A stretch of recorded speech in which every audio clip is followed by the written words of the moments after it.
Friends, అందరూ ఎలా ఉన్నారు? నేనైతే ఇంటికొచ్చేసానండి. కువైట్‌లో ఉన్నప్పుడు 10 రోజుల నుంచి బాధపడ్డాను. ఎట్టా చేసుకోవాలా? నాకుండే బాధ అని చెప్పి. అందుకని ఇంటికొచ్చి ఏదో ఒకటి చేసుకొని నేనొచ్చిన పనిని నెరవేర్చుకోవాలని చెప్పొచ్చాను. వీడియో పెడితే చాలామంది కామెంట్లు పెట్టారండి. మీరు పోయిన పని ఖచ్చితంగా జరగతాదని చెప్పి ప్రతి ఒక్కరూ బ్లెస్ చేశారు. మీరన్నట్టే నేనొచ్చిన 11 నుంచి సంధ్యాల 5 గంటల లోపల నేనొచ్చిన పనైతే అయిపోయిందండి. నేను కోయట్ నుంచి నా మనసు బరువుతో వచ్చాను. అంత బాధతో వచ్చాను. నిన్నగాక మొన్నొచ్చామే సంవత్సరం గూడా కాలేదేనని. అట్లాంటిది ఈడకొచ్చినాక నాకైతే నా పనైతే అయిపోయింది. నా మనసు కూడా తేలిక పడిపోయిందండి. ఇదంతా మీ వల్లేను. మీరు బ్లెస్ చేసిన దాని వల్లేను. ఓకేనా ఫ్రెండ్స్, మీకు అందరూ చాలా థ్యాంక్స్. వారం ఉందండి టికెటు.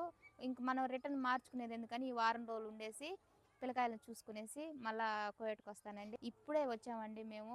నా పని చూసుకొని మేము అనుకున్న పని అయితే అయిపోయిందండి. ఓకేనా ఫ్రెండ్స్, నేను ఏం పని చేశానో కోయట్కి వచ్చి ఖచ్చితంగా చెప్తాను ఫ్రెండ్స్. బాయ్.